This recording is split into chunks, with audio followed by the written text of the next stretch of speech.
முதல் ஓவரிலேயே 3 விக்கெட்டுகள். ஐபிஎல் வரலாற்றிலேயே நிகழாத சம்பவம். யார் இந்த பிரபுல் ஹிங்கே? ராஜஸ்தான் ராயல்ஸுக்கு எதிரான போட்டியில் சன்ரைசர்ஸ் அணிக்காக ஆடிய அறிமுக வீரர் பிரபுல் ஹிங்கே வீசிய முதல் ஓவரிலேயே 3 விக்கெட்டுகளை வீழ்த்தி அஸ்தியிருக்கிறார்.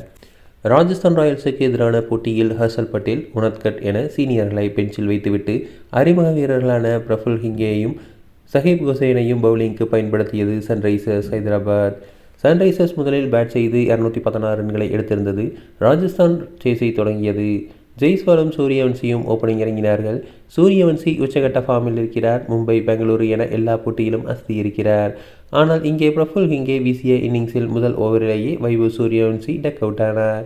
டைட்டான லென்த்தில் ஷார்ட்டாக வீசிய பந்தை சரியாக கனெக்ட் செய்ய முடியாமல் அவுட் ஆகியிருந்தார். இதே ஓவரில் துருவ் ஜுரேல் மற்றும் பிரிட்டோரியஸ் விக்கெட்டுகளையும் ஹிங்கே வீழ்த்தினார். ஐபிஎல் வரலாற்றிலேயே இன்னிங்ஸின் முதல் ஓவரிலேயே எந்த ஒரு பவுலரும் 3 விக்கெட்டுகளை வீழ்த்தியதே இல்லை. அப்படியொரு அசாத்திய சாதனையை அறிமுக வீரரான ஹிங்கே செய்திருக்கிறார். மேலும் ராஜஸ்தான் கேப்டன் ரியான் பராக்கின் விக்கெட்டையும் ஹிங்கே வீழ்த்தியிருந்தார். அறிமுக போட்டியிலேயே மிரட்டலான பர்ஃபார்மன்ஸை கொடுத்த ஹிங்கே விதர்பா அணிக்காக ஆடிவரும் வேகப்பந்து வீச்சாளராவார். கடந்த சீசனில் ரஞ்சி போட்டியில் தமிழ்நாட்டுக்கு எதிராக ஹிங்கே வீசிய பந்தை பார்த்து வியந்த வருண் ஆரோன் சன்ரைசர்ஸ் ட்ரையல்ஸுக்கு அழைத்திருந்தார்.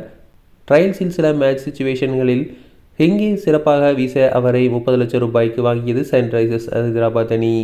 சீனியர் பவுலர்களை சரியாக சோபிக்காதால் அறிமுக வீரரை நம்பி சன்ரைசர்ஸ் வாய்ப்பு கொடுத்தது. அந்த வாய்ப்பை ஹிங்கே சரியாக பயன்படுத்தி கொண்டார்.